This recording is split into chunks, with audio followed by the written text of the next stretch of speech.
into the career space. Obviously, you've done a ton of schooling, but have you been working with patients or a lot of patients so far?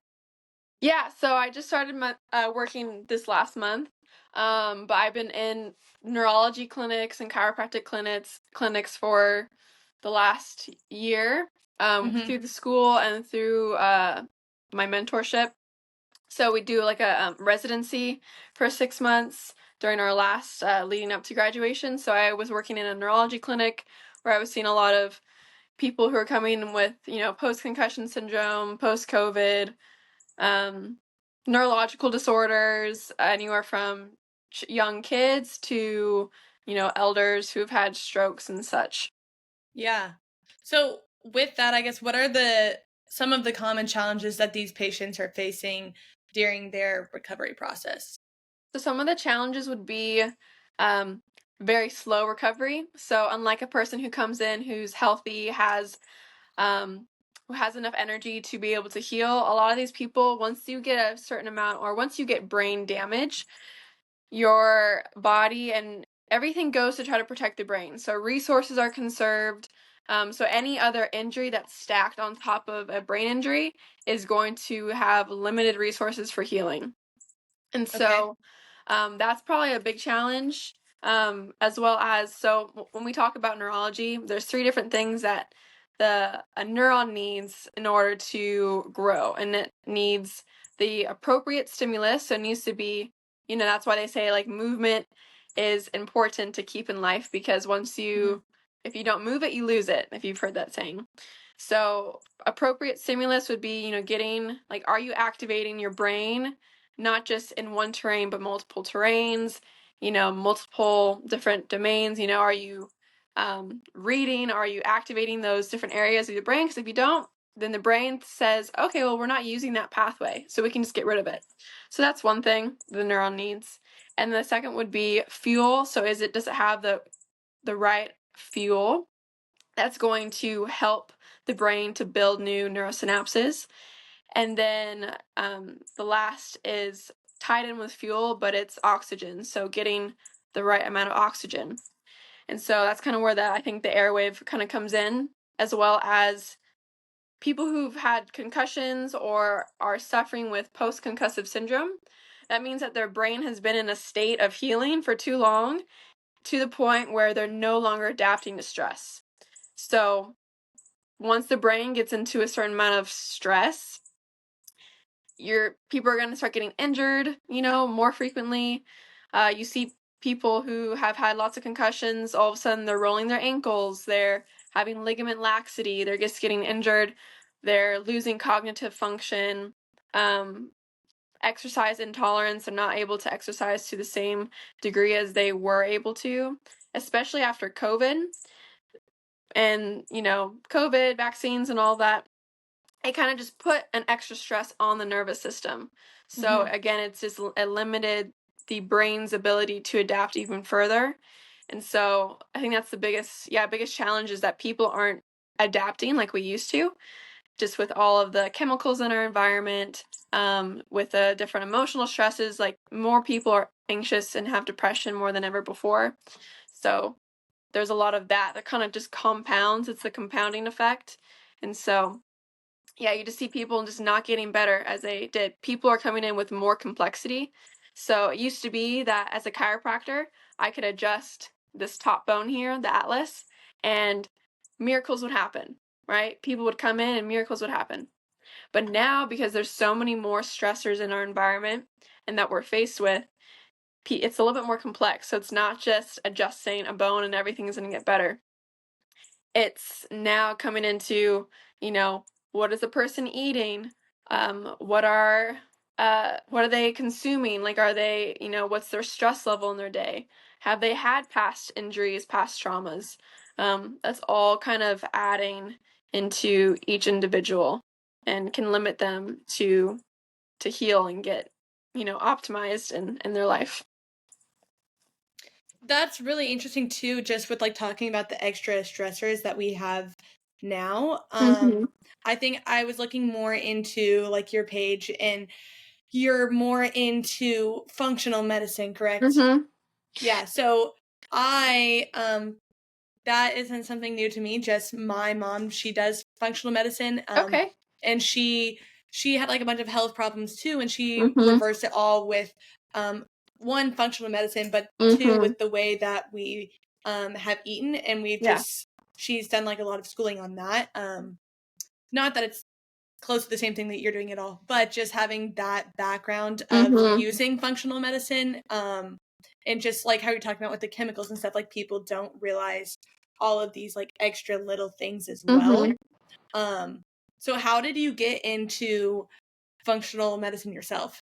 Yeah, so within the chiropractic scope, I'm in a branch called applied kinesiology. In applied kinesiology, we use muscle testing as an indicator to find out what's happening in the body. So within applied kinesiology, did I say applied kinesiology or functional neurology? I did two different Applied. things. It's functional neurology is separate from the funk med, and then applied kinesiology is more inclusive to funk medicine. So applied Mhm. kinesiology, it looks at a triad of health. So you have structure, you have emotions, and then you have chemical. And those three have interplay within each other. So the chemical component would be probably more of the funk med components, looking at nutrition, looking at sensitivities to foods, to allergens, to chemicals, um, utilizing homeopathy, utilizing different herbs, and such. So we use muscle testing to figure out what organ reflexes are active. And then, depending on what systems come up, we can survey what nutrients are being depleted in the body, if that person's having any type of reaction to foods that could be taking resources away from healing from something else, or causing inflammation, right? And then, as well as seeing if they need any support. So support would be like homeopathy support or herbal support, which if they're, say they have a latent infection they've been struggling with since they're a little kid, the body's always going to be behind the scenes trying to kind of get control of that infection and not be overwhelmed by it. So if there's this subtle thing that the body is constantly getting overwhelmed by, even if it's subtle, it's going to be taking away those resources from the body healing from brain injury, from a new injury, or even just performance in athletics. And so we look at those things, and so we utilize different supplement companies. It just depends what each practice uses. This is different for chiropractors, so this is like a specific technique within the applied kinesiology world that we dive into the more of the natural medicine, natural remedies, homeopathies, herbal medicine, all of that. So Mhm. I'm not I'm not a certified functional medicine practitioner, but within the scope of chiropractic, and then also within the state of Texas, I think most states allow it, but legally, I'm able to make those recommendations and test and do all that. That is so, so cool. I Yeah. like hearing too, like just other people having one, like the knowledge, obviously yours is way beyond mine, but and just implementing functional medicine too, because Hmm. I believe that we have like what we need instead of Yeah. doing Exactly. everything chemically. Yeah, the one of the premises in chiropractic is vitalism. So if there's two different types of or um not I would almost say types of chiropractic, but you have two mindsets. There's ones that are more grounded in philosophy, and then others that are um more clinical, not more clinical, but more um yeah, I guess you could say more clinical. So the people that are more that take the philosophy approach, there's this idea of vitalism, which is this idea of the power that made the body heals the body, and the body doesn't need any help. It just doesn't need any interference. So it's about removing interferences that are keeping the body from, you know, becoming its Yeah, highest self. yeah. So in your practice, how did you come about of one, finding AirWave, and two, implementing it um into the recovery? Yeah, so I like to experiment on myself. So I suffered pretty bad concussions growing up, just being in sports. Just kind of was a crazy kid, so I was always getting my head hit. So having my own concussions, having gone through my own like post COVID, post concussion, had really bad mold in an apartment back in Georgia, and that kind of like set off my health like really bad. So that's one thing too. When people have these old head injuries, they might not suffer the effects of it until there's another input like takes out the system. So for me, it was mold, and I had just had really bad mold, black mold in my apartment, and that kind of made all those past injuries like come to the surface. So it was a good 2 years um, of like slowly getting out of that. I went from being doing CrossFit, coaching CrossFit, working out every day, being really motivated in school to I couldn't even walk up a set of stairs without my whole body like feeling like it was in a collapse. Um, falling asleep in all my classes constantly, feeling like all I could do was sleep, blood sugar issues, all of this. So I've had my own health journey through that, and like through chiropractic school and learning about how to help others. I've also had to learn how to help myself as well. I came across AirWaves. I've been seeing the ads for a bit now, probably for the last year. And then I think it was probably about 6 months ago, I decided to buy some. And the reason I bought them is because during that time I was studying a lot of um, Russian osteopathy. So learning about the importance of the cranium, of supporting the jaw and the teeth, and occlusion mechanics. So how the pressure that we occlude on these back molars, how that then transfers force through your entire body. So if this is healthy and strong, all your other joints are going to be supported. So I started digging into that before I even got introduced to airwaves. So I was doing a lot of learning about mewing and how to train my jaw mechanics. I have these pictures where after I was sick, my entire facial structure sunk into my neck. Like I had no jaw. I just was, everything was drooped. I looked sick. And I started doing these maneuvers on myself, cranial maneuvers, muscle releases, different exercises, and I totally was able to reshape my jaw. And through that process, I was able to start working out again. And then the next steps to that process of kind of reshaping my face and building that symmetry again and building that strength in the facial structure was correcting some of the muscle imbalances in my neck and then in my spine, because I always had scoliosis. Never really thought too much about it, but again, once I had that once I was sick and had that exposure, all those old injuries and things that I could just go through life with, or all of a sudden having these effects. So I came across this one method that teaches how to mold. Um, it's this way to mold a mouth brace in order to provide the proper occlusion for the back molars, and that's going to Mhm. help to balance all the other muscles along the spine and in the neck. And so I started looking into that, and then during that same time I came across AIRWAAVs and just decided to use the AIRWAAVs mouthpiece along with this method.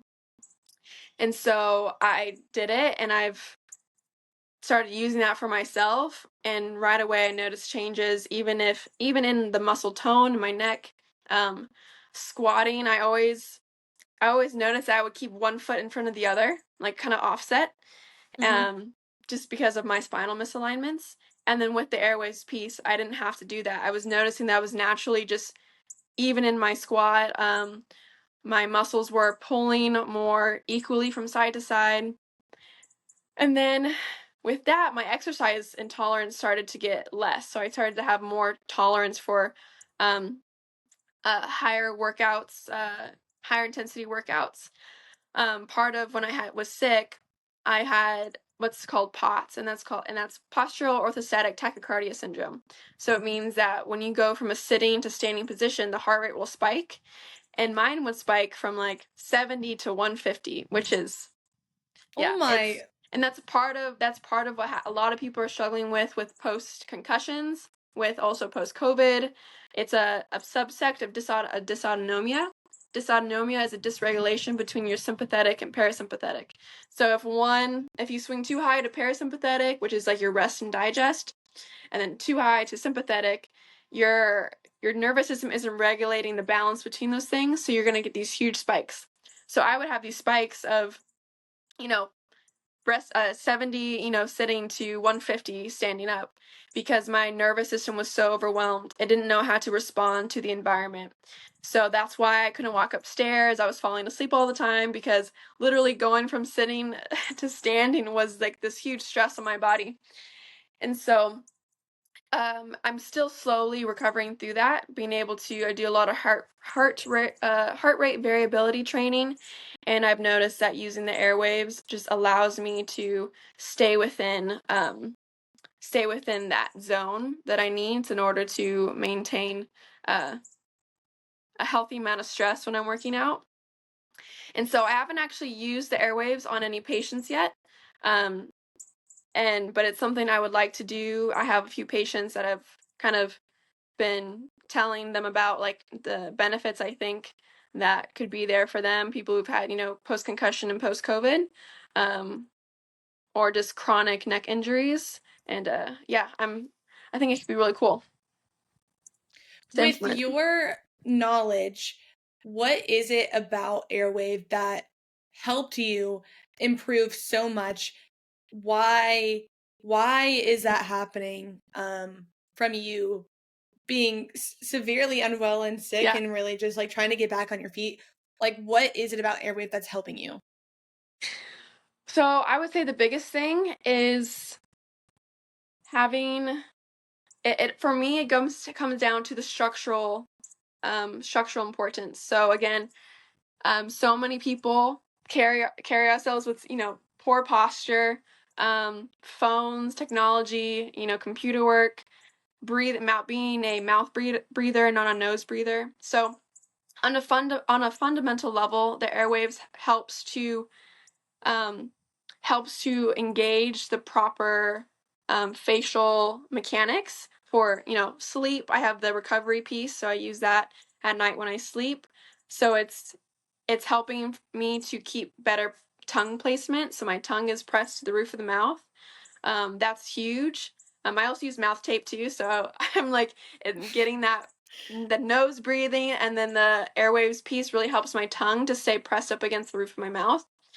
And the reason why that's important, the whole tongue placement, is because your cranium, it actually moves. So they used to say that the cranium after you're, you know, 8 8 months to a year old, and then up until I think your early teens, there's only a little bit of movement, but then after that, once you're an adult, it gets totally ossified.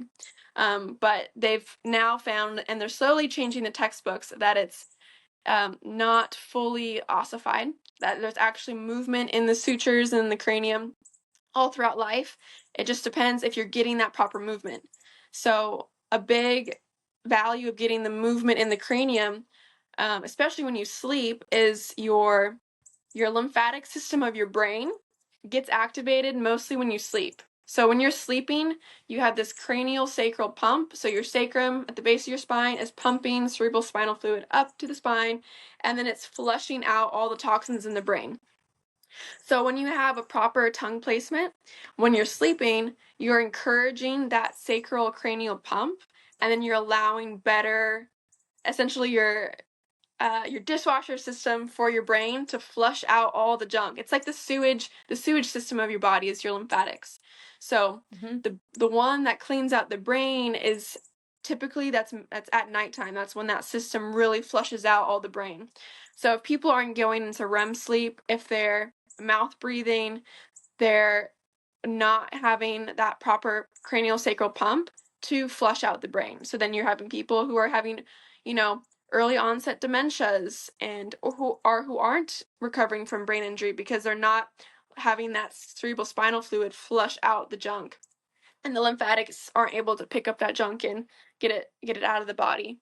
So at nighttime, the recovery mouthpiece I think is just amazing for that, just keeping that proper tongue mechanics, and then so tongue is the first fundamental, tongue placement, and then I think the second fundamental on a structural level is the occlusion in the back jaw. So that slight lift that the AirWave's mouthpiece gives is one, it helps if you grind your teeth, because it's you're not grinding into your own teeth.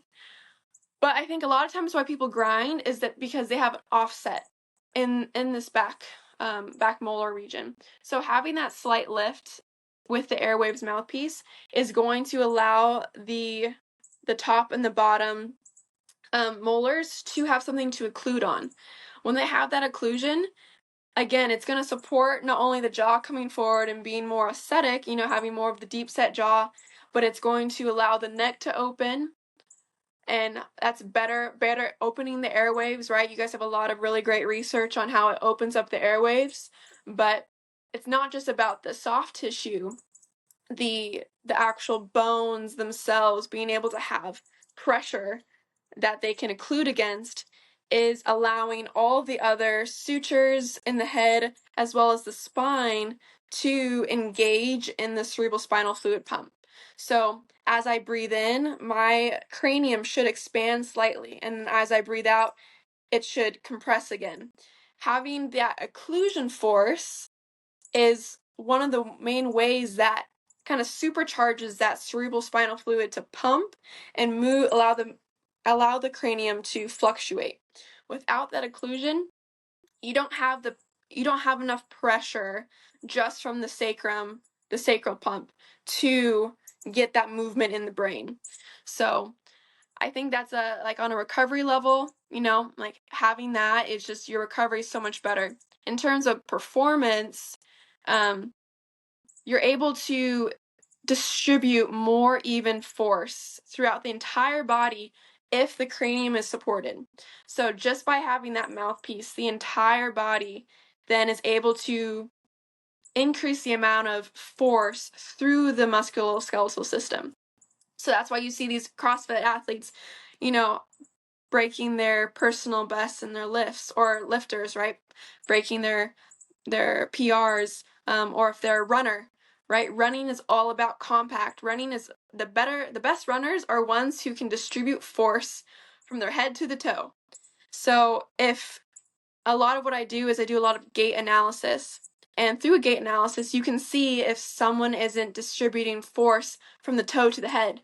Sometimes it gets caught in a hip or it gets caught in a level in the spine, and that's where chiropractic comes in, and we adjust and we clear that interference. But without having a chiropractor following you around everywhere and adjusting everything, having that pressure in the back molars is helping to distribute that force. And so when your toes hit the ground when you're running and that force goes back into your system, it's not getting lost. That's the biggest thing, is like conserving energy when you're performing, right? That's where people that's how people shut off the 0.5 second, is because in that in that in that run or in that trial, they were able to distribute force and energy better. And so I think for the AirWave's mouthpiece, it's just allowing people to be more efficient with distributing forces through their body. And I think that's probably the biggest thing with that. So, first of all, that's very interesting to hear. I'm trying to like unpack it all myself. But you're talking about the recovery, whether that's in workouts with like how the cranium plays a role into that, and then also I don't remember entirely the wording behind it, but how you're talking about the dishwasher, the fluid system, like flushing out when you're sleeping too. Like obviously we have the performance mouthpiece and we have the recovery mouthpiece that's obviously centered around sleep. How, and that applies to your day in, day out people, no matter what you're doing, it could be beneficial. But like you're focused around patients with brain injuries, concussions. You even talked some about patients with COVID. How is it AirWAAV? How would that benefit patients like that? Yeah, so I come from I the big lens that I kind of view my patient encounters, or when people come in and they have, X, Y, and Z, or they have this whole list of issues. They've been to all these doctors and no one's figuring out anything.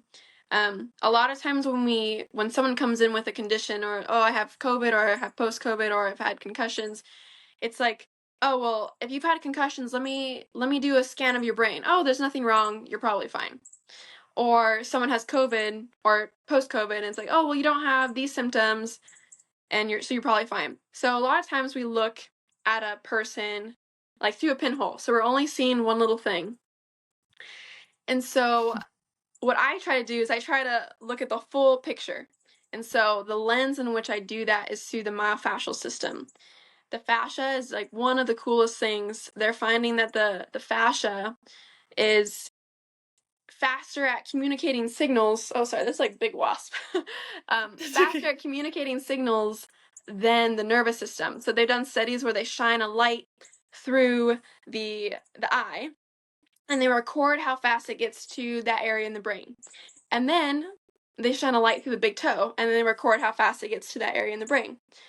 So the light shined through the eye, it's hitting the optic nerve, so that would be more of like the neural reception of that impulse. The light being shined at the big toe is measuring the refraction, the light refraction capabilities of the collagen and fascia network.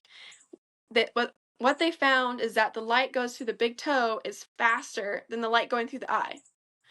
So the fascia system, and they've done more studies to support this, but the fascia system actually is able to transmit energy, information, and signals to the brain faster than our nervous system.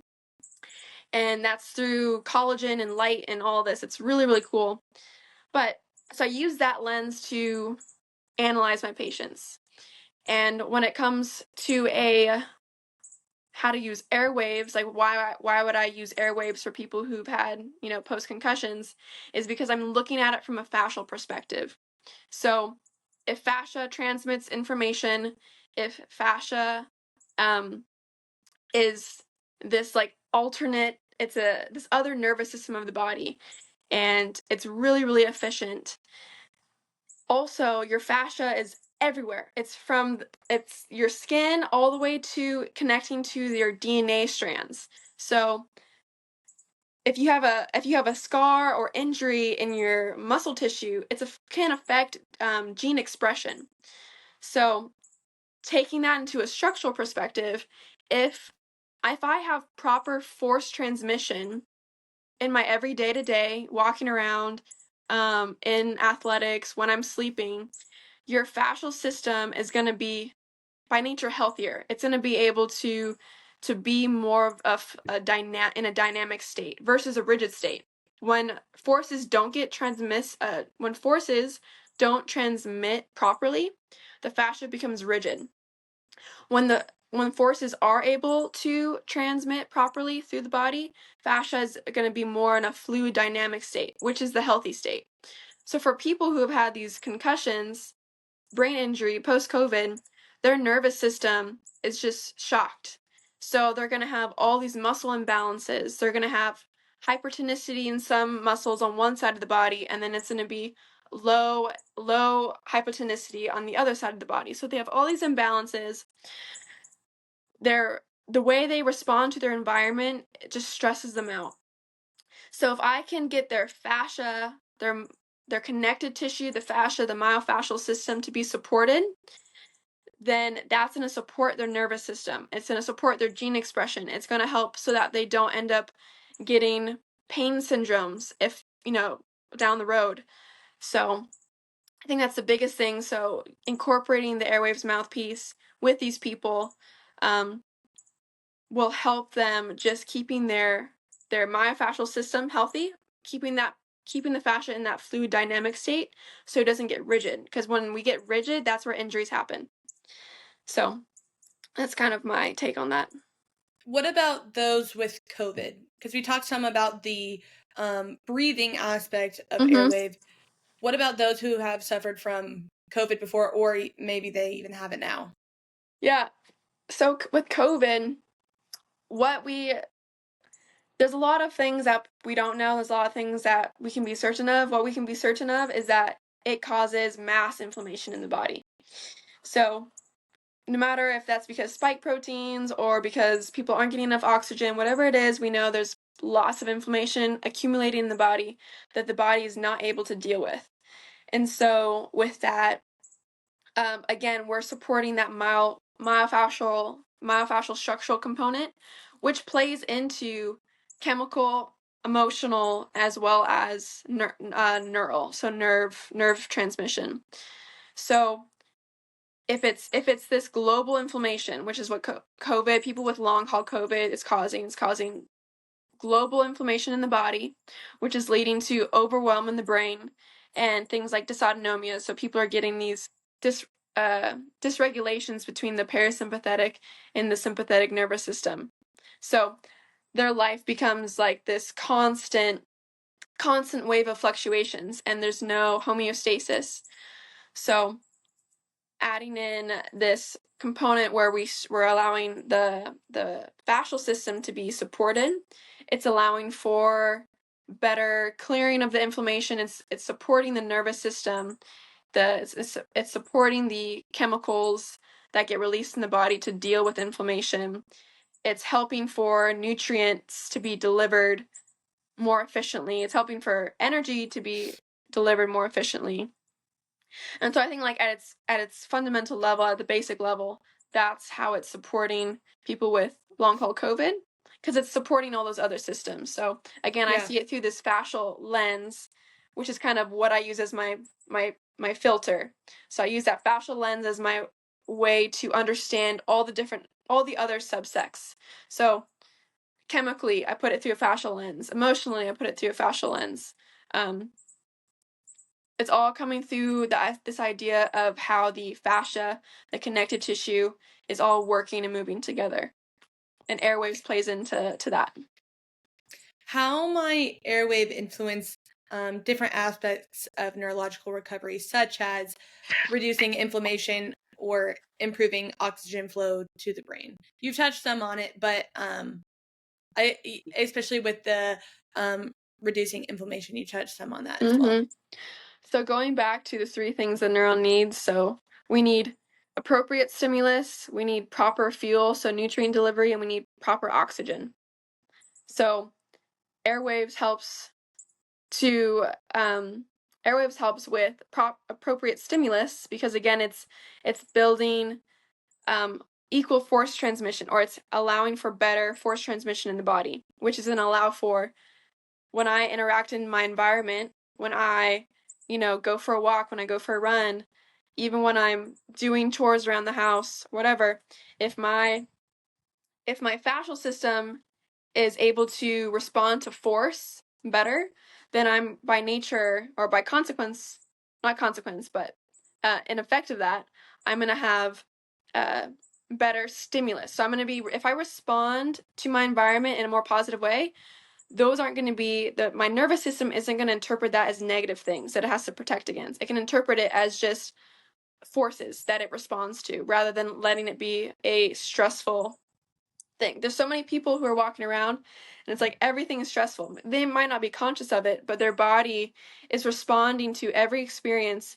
with stress reactions. So if you can get someone to have better force transmission, by nature of that, they're going to be more neutral to their environment. They're not going to be so overwhelmed by everything. So AIRWAAVs helps with that. And then the second thing the neuron needs is oxygen. So we know AIRWAAVs helps to open up the airwaves and get everything with the tongue placement, with the occlusion. That's all going to be helping with getting better oxygen into the system, as well as, again, if the fascia is supported, it can bring oxygen to the body, to other areas of the body better.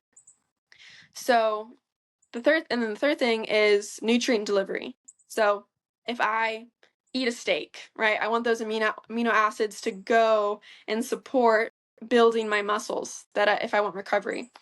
So if I'm rigid, And if I'm stiff, right, I'm not going to have those channels that bring those nutrients to my body for healing.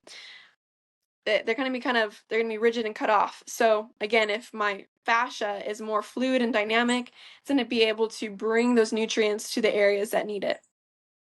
And so I think those are the main ways that, just on a fundamental level, just the neuron needs those three things, and airwaves, just at a very primary structural level, is helping those things just by the nature of what it does structurally.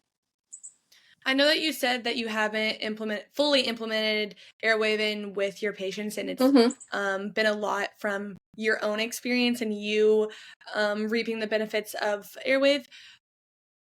Will there, or have you done like any research or studies that you're conducting to further understand the benefits of AirWave for other patients with brain injuries? Yeah, so that's one of my goals. Once I can get, even a couple patients, even one patient, I'm gonna start recording. I'm gonna have them keep a log. I'm still kind of in the process of figuring out how I'm gonna conduct that, but Yeah. definitely once I can get patients interested in, investing in the products, um, and then using that through, set a duration of time, and again, I'm pairing the airwaves with a particular molding method from these Russian osteopaths. So Mm-hmm. gonna kind of bringing those components together, and then yeah, just doing, kind of having a probably set guidelines that these patients are gonna do. It's like, okay, like if they have exercise intolerance, it's like we start them off easy with just walking, and just see how their walking a mile improves wearing the airwaves. And so I'm kind of coming up with little things here and there where I can conduct just case studies. Obviously, I'm a new doc, so my resources are limited and what I can Yeah. put in with my own funding. So it's really just finding people who are interested, either who want to work with me here in person in Blanco, Texas, or remotely. Um, so it's just kind of getting the word out, and if people want to be a part of that study, and then I can just collect the data and put it together, and hopefully get some research out that supports that. Do you have a website or anything? I know you literally just started and there's a lot Yeah. going on. But do you have a website set up at all yet for people to No, not yet. contact you? I have a Squarespace, kind of, it's in the process, but nothing's launched yet. Um, but the best way, let me try to see. I have a LinkedIn, so it's just my name. So if people want to get in contact with me, I have my work email. My business name is Ho'omana, which is the empowerment of life in Hawaiian. So I'm originally from Hawaii, so I kind Oh of my gosh. take that, take the Hawaii, with me, even though I'm here in Texas. Yeah. So Ho'omana is I love that. That's kind of so like fun. my slogan, or the name I use. And so once hopefully the website I can get it up and going soon. Yeah. Uh, but the office that I work at here in Blanco is called Hill Country Holistic Health, Mm-hmm. and so that's where I'm on their website. So I'm an independent contractor in their clinic, and they're both really great docs. They also do applied kinesiology. Okay. Yeah, because I want to look, I want to talk to the team too more so, obviously with what all you've said, but then Mm-hmm. if there's something we can do further with you, because I think just like what you said, one is like really fascinating to me, and different things that I haven't yet heard, Mm-hmm. and with all of your expertise. So after this, I want to talk to them, and then if there's something we can do from our end to help, or if there's something um, you need, feel free to let us know with that Yeah, too, I appreciate that. to go from there. But I guess like still with talking about the rehabilitation plans, how do Mm-hmm. you envision Airwave fitting into um, those long-term plans for patients with chronic neurological conditions? Mm-hmm. So part of what I've been playing with is, um, for those people, at least initially, to get the maximum benefits of the airwaves technology, as well as this particular molding that I would have them do with the airwaves. Mm-hmm. You wear it as consistently as possible. So it would be wearing the performance, if you're doing endurance, or the performance, I think it's two, right, for The HIT? PX2 Yeah. and the PX1 is our hit Okay, model. so I switched those. So either having them, have okay, if they're say if they know they're going to be walking and running, it's like all right, so you're going to get this mouthpiece for this, and then the recovery one is what they would wear not only when they sleep, but also as much as they can during the day, because again, it's how you're responding to your environment, and that's not only when you're sleeping, but it's as you're going throughout your day, as you're walking, as you take a step off the curb, right? So it's getting the nervous system and the fascia system to get engaged in through life with the benefit of the airwaves piece.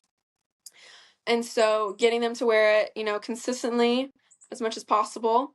And then with that, there's different, each month you do a reforming. Um, that's with this other method. So you would take the air piece and you would do formings every month. That way you're continuing to adapt to the changes in the cranium and the muscles. So we would do reformings, which is easy. They can do it by themselves, and that would just be something I would instruct and show them how to do. As well as giving them at-home exercises for the cranium in order to engage the other parts of the cranium in order just to increase the benefits overall. So really it's just consistent use, and then getting these people who have been afraid to work out or afraid to who can't go in a store because lights bother them or sounds bother them. A lot of these people are so overwhelmed, they don't even go into stores anymore because it's just too much. So just getting them to be um to feel better about engaging in their environment, whether that be going shopping or going to work or doing chores around the house.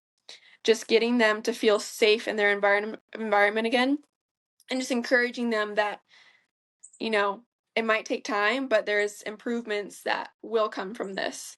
I have Yeah. no doubt in that. So it's just getting them to be consistent, and then, watching the progress, um, helping people to be real with themselves. Like, that's a big thing with patient encounters is we get really attached to, especially for those of us who have been sick for a long time, we get really attached to our illness. And sometimes detaching from that is even more scary than the illness itself. So just getting people to feel strong in their bodies again, I think is a big thing.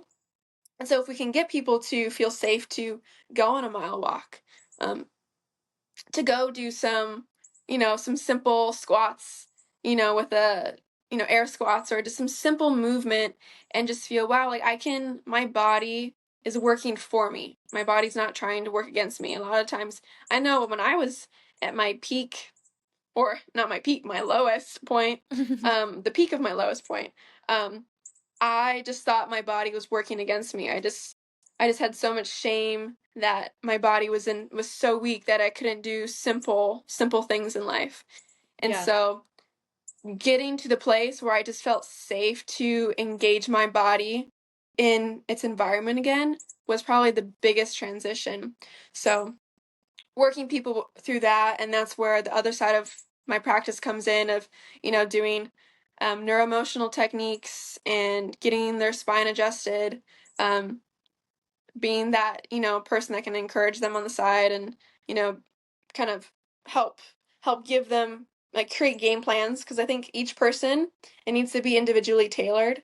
So using the airwaves, it's like, we have to see what that person's goals are, what their interests are. So a lot of these, if I do case studies, it's going to be very individual case studies on what that person's symptoms were, what their goals were, and then how the airwaves kind of helped to essentially progress them a little faster along that. With that, I have one more question. Hmm. Um, are there any specific conditions or patient populations where you believe airwave might be particularly beneficial, or on the other hand, where it might be less effective? Um, well, I think again, it's because you're supporting these very fundamental levels of our connective tissue and structural mechanics. I don't think it would. I don't think it would ever be non-effective. I just think you might see, uh, like, for people who have already really, really high performance, you might only. It's like they might shave off a couple seconds off their mile.